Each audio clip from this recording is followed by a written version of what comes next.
silêncio aqui. Eu queria, em primeiro lugar, aí, louvar essa iniciativa da ASP em trazer esse tema, né, para a discussão. Eu acho que é um primeiro encontro que eu acredito que vão acontecer outros, né, precisam acontecer outros, porque quem está lá na ponta do atendimento é que está sentindo a bomba estourar aí e todas as dificuldades, né,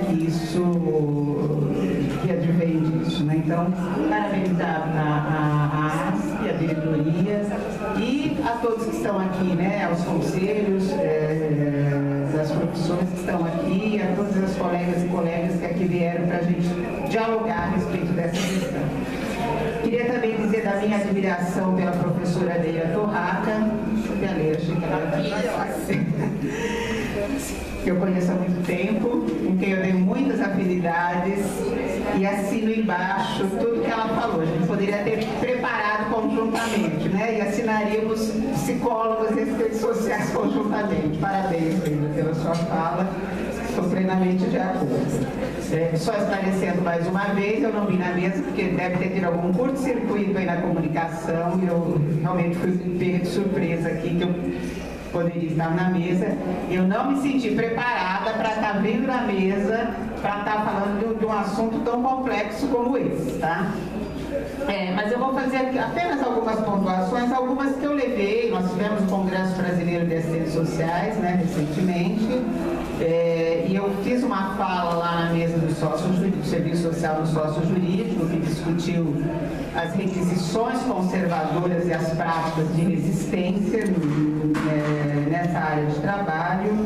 E eu fiz alguns apontamentos que eu vou trazer aqui, que são mais questões para a gente pensar. E outras que eu fui levantando agora, aqui, enquanto as pessoas iam fazendo a sua exposição, tá? Bem, a previsão, né, no CPC, da presença do assistente das partes, estou repetindo como está lá, detesto essa palavra parte, né? É o que está na legislação, né? Então, a previsão da presença do assistente das partes ou assistente técnico durante os procedimentos pertinentes à realização do estudo social pelo profissional da equipe do judiciário, ou, como a gente costuma dizer, perito do juízo, é uma questão que a gente sabe muito complexa, muito polêmica no âmbito das relações humanas, sociais, profissionais, e acho que de imediato nos remete a questões éticas, né? O assistente técnico, ele é contratado por uma das partes, né? Ou é designado pela Defensoria Pública, né, quando servidor dessa instituição, também para subsidiar a defesa de uma parte, né? Então, se para o assistente social do judiciário já é difícil, assistente social ou psicólogo, né, já é difícil o estabelecimento de vínculos de confiança com os sujeitos envolvidos nas ações judiciais, tendo em vista o curto espaço de tempo para a realização do seu trabalho e o peso que a sua atuação, o seu relatório, o seu laudo tem na decisão judicial, né? Como foi lembrado, a decisão é do juiz, mas sabemos do peso, né, do nosso relatório, né? Que é apresentado como uma prova pericial. Então, o que será da relação, né, desse profissional com os sujeitos, né, envolvidos naquela ação, se eles são acompanhados durante as entrevistas pelo assistente técnico? E aqui eu pergunto, por um, por dois, pelo assistente de ambas as partes? É uma interrogação aí que acho que a gente precisa pensar também. Que, em tese, tem poderes para defendê-lo de eventuais arbitrariedades. Não estou dizendo que a pessoa não tem o direito ao assistente técnico, todo mundo tem, né, uma situação dessa também ia querer ter, né? Ou, em tese, ele está lá para proteger as pessoas e auxiliá-lo no diálogo a ser realizado. Se o assistente social é profissional de confiança da parte, está implícito que o assistente social perito não seria de confiança?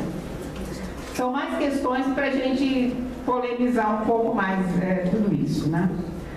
O assistente técnico poderá interferir no processo de entrevista se não estiver de acordo com a direção sociosocial ou com a direção socioprofissional adotado pelo assistente social perito? se tiver diferentes perspectivas teóricas, metodológicas, valorativas? Sabemos que existe, obviamente, né?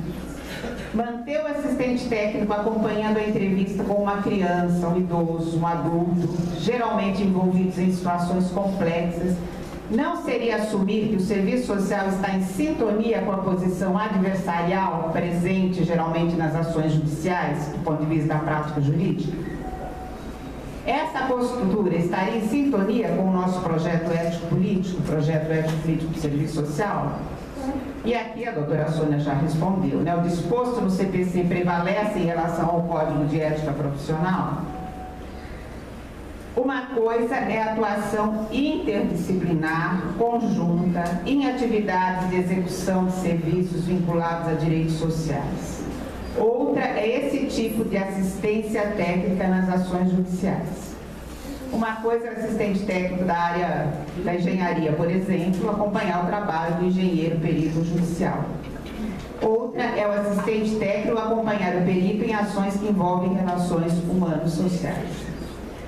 Acho que essas são apenas algumas questões que se colocam, né, que eu levei lá no CBAS, e que acho que clamam aí pela urgente necessidade de aprofundamento desse debate, pela categoria, em conjunto com órgãos de representação e em conjunto com outras áreas das ciências humanas sociais.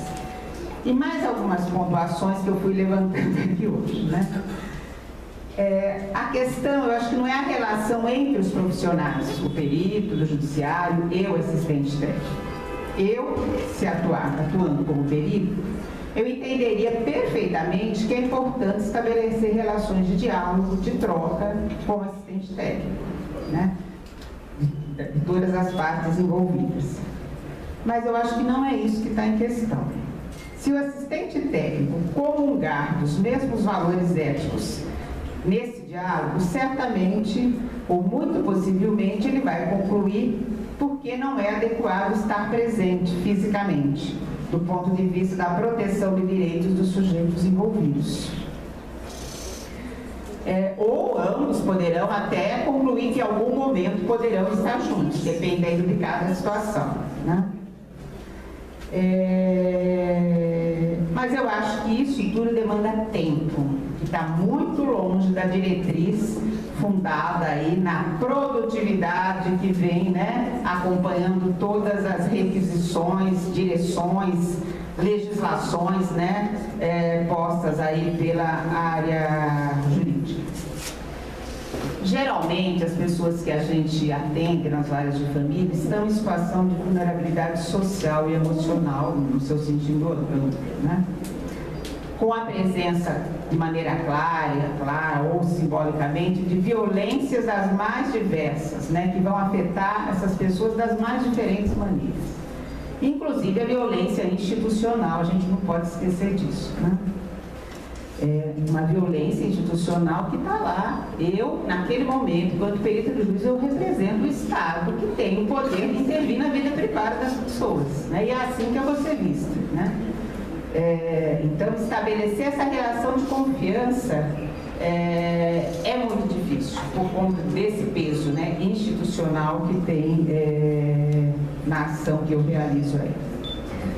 Então eu pergunto, qual é a intencionalidade do trabalho de um perito e qual é a intencionalidade do trabalho do assistente técnico?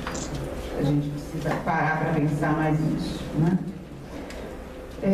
E aí, se o defensor, né, ao interpretar a lei a favor da parte que representa, ele certamente vai pedir impugnação do laudo do perito se ele não contou com a participação direta fisicamente do assistente técnico, né? Acho que a experiência nos mostra isso. Acho que é uma outra questão no meio dessa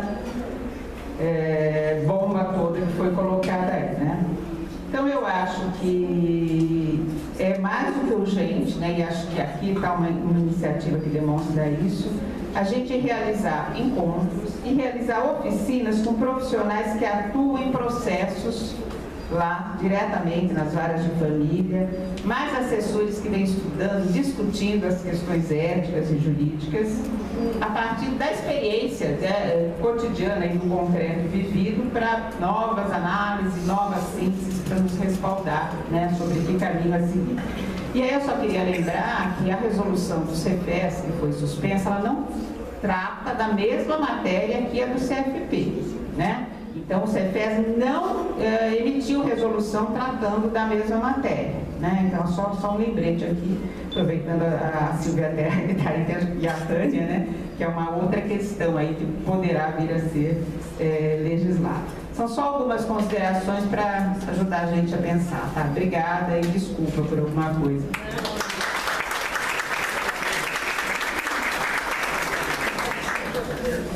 Bom, gente, que tarefa, né? A minha, depois de tantas pessoas, tantas contribuições. Eu acho que vou focar a minha fala, primeiro, dizendo que é uma pena que eu não soubesse que eu teria, em algum momento de fala, senão entraria algo bem na linha do que acho que a doutora Sônia trouxe, que é a questão da gente trazer um pouco para o chão do nosso cotidiano profissional. Como é que se dá essa escuta dessas pessoas em vara de família, numa situação, muitas vezes, de um litígio absurdo, né, onde está em questão, talvez, enfim, algo tão precioso como convívio com o seu filho, com o seu idoso, com, enfim, a pessoa que está sendo interditada, né?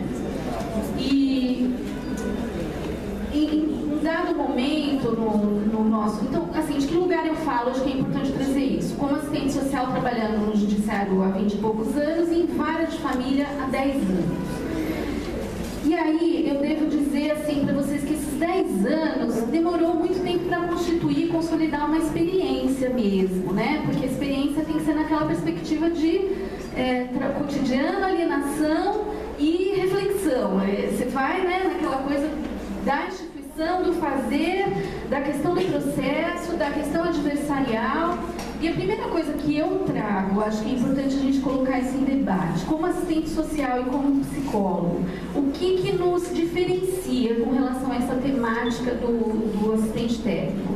A primeira questão é a quantidade de processos com assistente técnico que o psicólogo judiciário tem e o assistente social tem. E isso daí é uma outra reflexão que tem a ver com toda a trajetória histórica aí das nossas profissões, o berço, de onde nasce cada uma dessas profissões, seu patamar de cientificidade ou não, as suas produções, daria, enfim, toda uma leitura. Mas fato é que eu fiz um levantamento entre nós três que trabalhamos, que estavam sentados perto, uma perto da outra, uma que tem 3 anos, teve 2 assistentes técnicos atuando, outro que teve 3 anos teve 5, e eu que tenho 10 anos tive 4. Então, a gente fala de um lugar muito diferente, eu acho que isso é importante pontuar, porque a quantidade de assistentes técnicos que tem no trabalho do psicólogo é muito maior do que a do assistente social. Então, primeira questão que eu acho que nos diferencia. E talvez por isso nós tenhamos, que é uma coisa que eu lamento muito, a ausência do CREA São Paulo aqui, mas talvez por isso nós tenhamos resoluções no CFP e no Conselho Regional de Psicologia e não tenhamos resolução a respeito, claramente a respeito dessa participação, não existe. Essa fala de testemunha e faz uma correlação entre o papel do perito e do assistente técnico. Nós temos um parecer, que é o que a gente tem usado, de 94, vejam como é antigo, da Silvia Terra, que fala sobre a participação do advogado. Então, naquela época, nós tínhamos como questão o embate do advogado querendo participar da entrevista daquele que ele representava. E há um excelente parecer a respeito disso, que incide sobre a questão, como eu disse, bem trouxe, o que nos iguala ao psicólogo, o que nos coloca no mesmo patamar é que ambos dependemos do estabelecimento, e aí, claro, diferentes correntes teóricas vão falar a respeito disso de forma diferente. Mas a gente tem que estabelecer um relacionamento com esse usuário, né, da justiça. E o nosso trabalho é pautado num relacionamento. Competente teoricamente, na abordagem da técnica, na questão ética e para o serviço social. Para mim, ao longo desses 10 anos, eu fui tendo muito mais clareza de uma atuação que pode ser, sim, mais distante daquele que só ouve, extrai informações e depois lança tudo no papel e que por vezes vai gerar surpresa. Nossa, ela pareceu tão simpática, ela pareceu tão... Não sabia que ela ia colocar isso. Como que a gente se expressa fisicamente na relação e como a gente se expressa por escrito é muito diferente. E as pessoas por vezes se chocam com a frieza do que vai escrito, que não condiz, em momento nenhum houve uma devolutiva. Então tem muitas questões aí que ao longo desses 10 anos eu fui aprendendo a construir uma perícia, digamos assim, porque é o lugar, né? Mas de uma forma ética, que a todo momento você não se surpreende exatamente com o que vai estar escrito. Porque chegou um momento que eu tirei isso como o meu discernimento. Qual é a ética da minha atuação? É essa. Eu teria coragem de ler esse relato para a pessoa que eu atendi? Eu poderia lê-lo?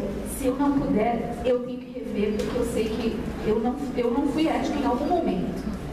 Então eu fui construindo um pouco nessa linha. Não é possível a gente dar devolutiva. Eu tentei, em poucos casos, devolutivas, momentos pontuais, exclusivos de devolutiva. Às vezes as pessoas nem se interessam para isso, mas a nossa entrevista a todo momento é dialógica e a gente pode estar trazendo essa devolutiva como pontos de reflexão, pontos de que, olha, é isso que eu estou entendendo, é isso que você está trazendo.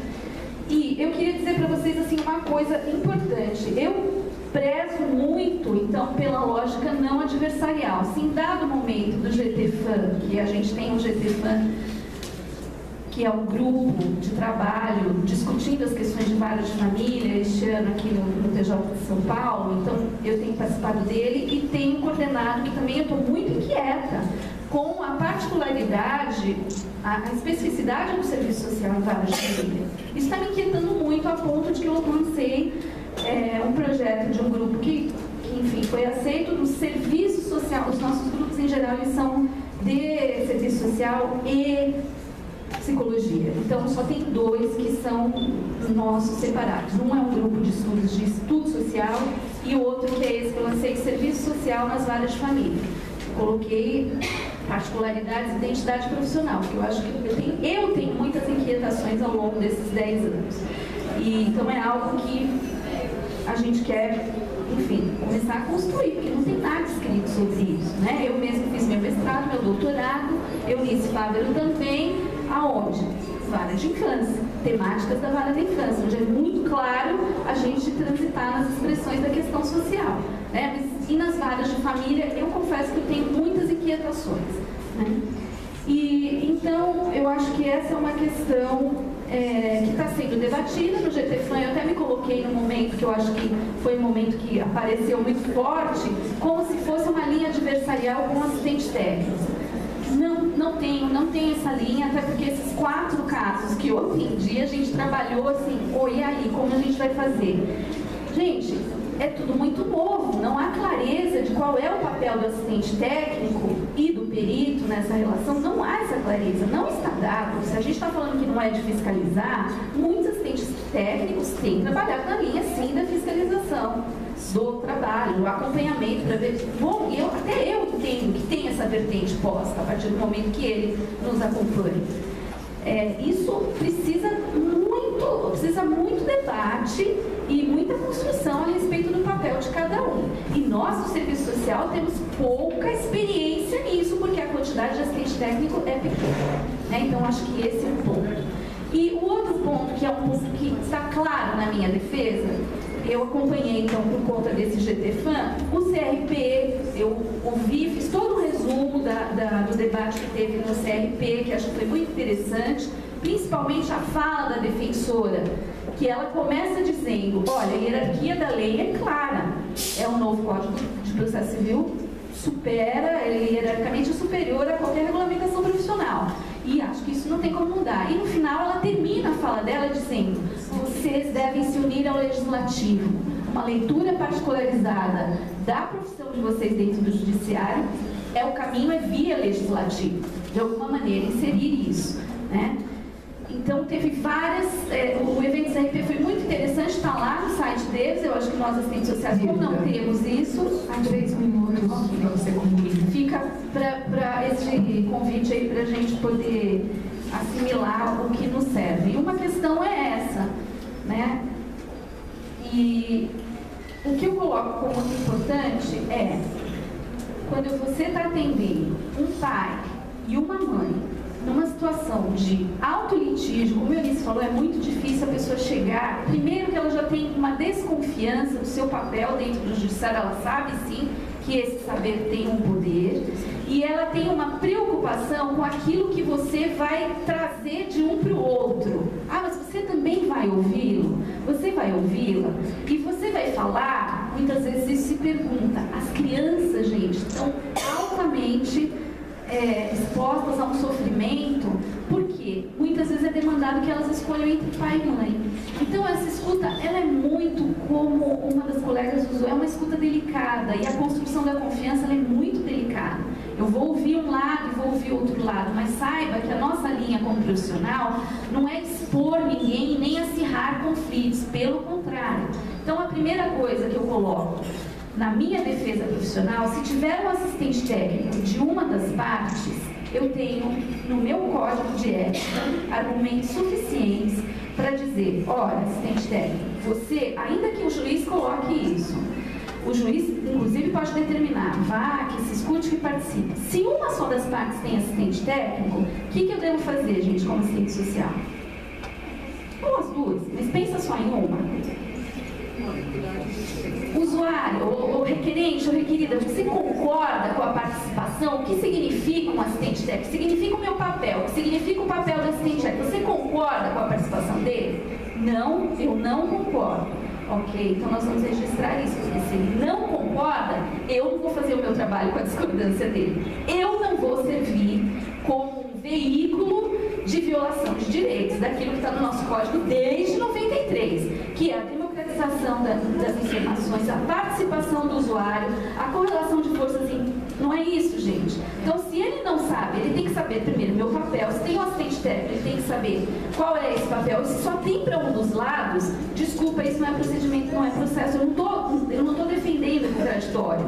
Pelo contrário, eu estou acirrando muitas vezes um processo de desigualdade de gênero, de classe, que está posto naquelas relações familiares, gente. Então, assim, para mim tem muito essa clareza. Quais são os nossos princípios? Tem vários, está tudo aqui escrito, não é? Ele concorda? Ele é sujeito. A gente está falando a todo momento aqui de assistente técnico, de assistente social, de psicólogo. Em que momento a gente pergunta se ele quer, se ele concorda? Então, eu acho que essa é a nossa discussão por aí. Acho que é o que eu tinha que contribuir. Obrigada. Antes da Marilena passar a palavra para as duas assistentes técnicos, a Silvia pediu um segundinho. Venha, Silvia. Nós vamos, gente, terminar com o que a gente tinha programado. Segura um pouco a fome, mesmo que a gente saia para almoçar 1h20, mas a gente volta concluindo essa parte da manhã, tá? Então, eu só queria fazer algumas reflexões que talvez possam contribuir aí no sentido da gente não só buscar alternativas, como pensar mecanismos que ajudem a esclarecer, inclusive, as ambiguidades e as lacunas da lei. Primeiro é o seguinte, eu acho que a gente tem que definir claramente quem é esse perito. Antes da gente definir isso, a gente não vai avançar. Quem é o perito? Ele engloba os assistentes sociais e os psicólogos dos quadros dos servidores dos tribunais, ou ele não engloba? A questão que você colocou, que eu acho muito importante. Eu acho que a gente tem que discutir isso e chegar a uma posição em relação a isso. Talvez buscando mais elementos, não hoje. Eu acho que a gente, hoje é a primeira vez, pelo menos, que eu estou participando dessa discussão. E para mim, ainda está confuso, inclusive do ponto de vista jurídico. Porque eu compreendo que a hermenêutica que está colocada no direito positivo, para mim, ela não serve. Para mim, eu adoto como interpretação, uma posição crítica. Existe, inclusive, hoje, correntes do direito que não adotam qualquer corrente daquelas indicadas. Por exemplo, você tem hoje um posicionamento crítico, você tem o direito alternativo, que te fornece outros elementos para além daqueles que o direito positivo indica. Então, eu não adoto nenhuma dessas correntes para interpretação. Inclusive, meus pareceres, às vezes, muitos deles acabam tendo uma direção não só jurídica, mas política, porque eu entendo que o direito não é neutro e a interpretação também não é neutra. Portanto, eu acho que a primeira questão que a gente tem que ver é exatamente essa. O perito é quem? São os assistentes sociais que estão lá nos quadros? Ou são só aqueles indicados? Tem uma ambiguidade nessa lei, muito grande. Muito grande. Então, ela pode nos levar a acreditar que o perito é esse que é aquele que vai fazer o cadastro. E que o assistente social dos quadros, isso é uma possibilidade, não estou dizendo que eu concordo com isso. E que o assistente social dos quadros é aquele que lida com as questões das partes e as questões que lhes são demandadas numa outra perspectiva. Na perspectiva do estudo social, enfim. Isso pode ser. Então, eu acho que a gente tem que deixar claro isso. E não é só uma questão jurídica, não. Ela é uma questão que tem uma dimensão muito maior. Então, eu acho o seguinte, que se a gente não resolver isso, eu acho que fica difícil a gente discutir a atuação do assistente social e do psicólogo no âmbito da perícia. Eu acho que o primeiro momento é decidir isso. Tem outra brecha também, que eu acho que foi você que colocou também. Quando a lei fala em acompanhar, não está claro o que é presenciar também. Eu acho também que a gente tem que discutir essas questões. E uma última questão que eu queria colocar, na qualidade de assessora jurídica do Cefes há 26 anos, eu tenho presenciado, ao longo dessas mais de 2 décadas, recursos éticos que chegam ao Cefes para que ele julgue na qualidade de instância recursal. E a maioria desses recursos, eles versam, o objeto deles, a maioria, gente, eu estou fazendo a jurisprudência, estou construindo devagarzinho, e a maioria versa sobre laudos, pareceres. É a maior demanda hoje, gente. Tem alguns de assistente técnico. E aí a gente tem que compreender qual é o papel do assistente técnico nesta correlação da ação judicial. O assistente técnico, ele está a serviço de uma das partes. Ele é pago, gente. Ele vai defender aquele interesse necessariamente. Vai, porque ele está sendo pago para isso. Ele não pode, ele pode até trabalhar com ética e tudo mais, mas não tem outro jeito. Você acha que uma parte vai contratar ele para ele dizer que a guarda não vai ficar com ele? Gente, isso seria um contrassenso, né? E outra questão é o seguinte, isso aqui é só para reflexão, tá? Só estou colocando essas questões para reflexão. Outra questão que eu acho importante é o seguinte, o contraditório, ele não se exerce no momento, isso eu tenho certeza, no momento da realização da perícia. Isso é um equívoco. O contraditório se exerce depois, através do acesso ao parecer, ao laudo, estudo, e a partir da oposição através de quem tem que estar necessariamente nesta relação, que é o advogado, né? O advogado tem que estar, porque sem ele só há injustiça, né? Não é que há justiça, tem uma palavra de ordem aí da OAB, que é sem advogado não se faz justiça. E eu discordo totalmente disso, né?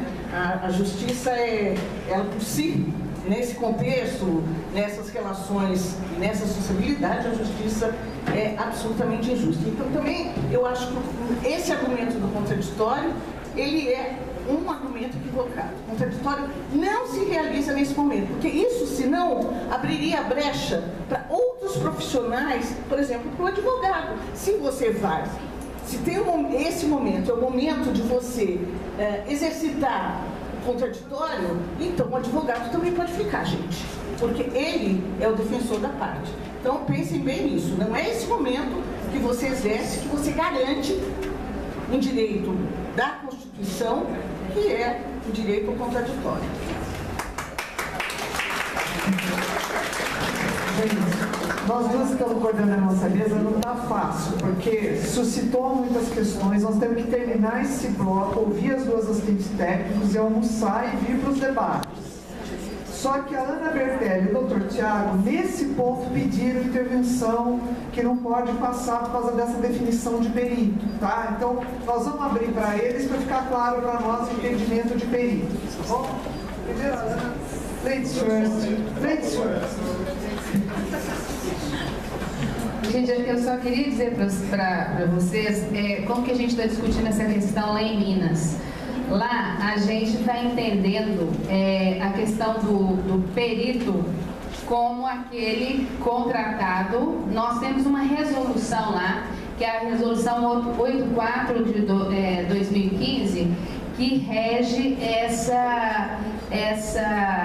o gerenciamento do cadastramento e da escolha de tradutores, intérpretes e peritos lá no TJ. E na resolução está escrito assim: o cadastramento não gera vínculo empregatício ou estatutário, nem obrigação de natureza previdenciária. Ou seja, o perito, ele, na resolução do TJ de Minas, ele não é um funcionário efetivo do TJ. Não é.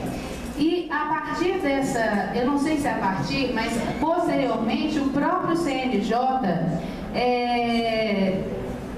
fez uma resolução 233 de 13/7/2016, que ela fala, e no artigo lá, no 156 que a senhora trouxe, não foi isso? Foi. Deixa eu olhar. Não, mas que ele não faz parte, que ele não faz parte do quadro, e o fato dele estar no cadastro não quer dizer que ele vai ser nomeado perito, porque a escolha do perito é a critério do juiz. Então, nós podemos todos estar nomeados no cadastro e ela ser a perita de confiança dele e ela vai ser nomeada. Então, não existe isso de que existe a garantia de que o perito vai ser nomeado. E existe uma tabela de pagamento também para esse perito que difere, inclusive a gente fez, no nosso caso, a tabela é de R$230 por estudo social, que está escrito lá na legislação de Minas. E esses 230 deduzido do imposto de renda, ISS, são 230 brutos, né? Então, o que nós, Minas, estamos entendendo? É uma forma de, lentamente, o Tribunal de Justiça excluir assistentes sociais e psicólogos do quadro através da vacância, porque com a vacância você não faz concurso, né? E você não fazendo concurso, você contrata peritos. Esses peritos, eles vão trabalhar por volume, porque o salário, né, entre aspas, ele vai vir a partir da quantidade de laudos que a pessoa vai fazer. Nós estamos detectando também que quem está se inscrevendo nesse banco de peritos são profissionais recém-formados que estão chegando agora e que não estão conseguindo se ingressar no mercado de trabalho, ou que acham que esse seria o viés para ser um efetivo no tribunal nos tribunais de justiça. É o Uber dos peritos. Exato. Então é essa leitura que a gente está fazendo. A defesa que a gente está fazendo disso, rapidinho eu termino, é que nós, assistentes sociais efetivos do sócio jurídico, nós não somos única e exclusivamente peritos. A perícia é mais uma ação que nós podemos fazer no judiciário, mas tem várias outras ações, principalmente na questão da adoção, que o perito não teria como encaminhar, como acompanhar, como fazer todas as ações que estão previstas no ECA, inclusive. Então, a gente fez um estudo de toda essa legislação e a gente entende que peritos não somos nós efetivos, tanto que na legislação está escrito isso. São as pessoas que eventualmente virão a se inscrever nesse quadro. Tem na resolução de Minas, se vocês quiserem ver, tem os requisitos, tem falando sim que tem que ser profissional da área, e nós descobrimos uma incongruência dizendo assim: tem que apresentar a carteira do seu conselho ou o diploma ou a declaração de conclusão de curso. Então, como se tem diploma, como que se apresenta uma declaração de conclusão de curso sem inscrição no conselho? Então, a gente levou isso lá também para o conselho, para ele poder ver o que vai fazer. Então, assim, são ações completamente diferenciadas dentro do contexto. Era isso que eu queria dizer. Só para complementar, aqui em São Paulo, essa questão do psicólogo, perito, não é muito bem levantado pela doutora Leila, até porque essa resolução do CNJ, a gente precisa analisar ela com muito mais calma. E quando você falou que no Brasil, nos outros estados do Brasil, não é igual a São Paulo, eu fui até dar uma olhada. E nas normas de serviço da Corregedoria do Tribunal de Justiça do Estado de São Paulo, tem um artigo que diz o seguinte: nos procedimentos contraditórios das varas da infância e da juventude e nos processos das varas de família e sucessões, das varas da violência doméstica, bem como nas ações que tenham por objeto medidas de proteção aos idosos, a equipe multidisciplinar oficiará no processo na qualidade de perito judicial. Mas isso foi uma escolha daqui, quando foi. Sim, observando, conforme o caso, o previsto nos artigos 464 a 480 no Código de Processo Civil, os artigos 58 ao 59 do Código de Processo Penal. Então, aqui em São Paulo, expressa, não, mas eu queria, acho interessante fazer esse conhecimento, que aqui em São Paulo, o Tribunal de Justiça considera realmente o perito, inclusive imputa as responsabilidades do CPC, das normas de serviço interno. Precisaria ver com o resto do Brasil. Não, as normas são as normas de serviço da Corregedoria. A Ana pode até falar dela depois. Normas de serviço da Corregedoria Geral do Tribunal de Justiça. Ela está de acordo com o novo CPC e o superior de redução do servidor. Isso. Ela foi adequada agora ao CPC. Ela foi adequada. Mas ela tem uma tradição Então, gente, eu só queria fazer esse esclarecimento, porque como a maioria do pessoal do público aqui de São Paulo, aqui o Tribunal de São Paulo fez essa escolha, desde sempre. Então acho que é importante, porque de repente está aí até um caminho para uma nova discussão da categoria. De repente, né?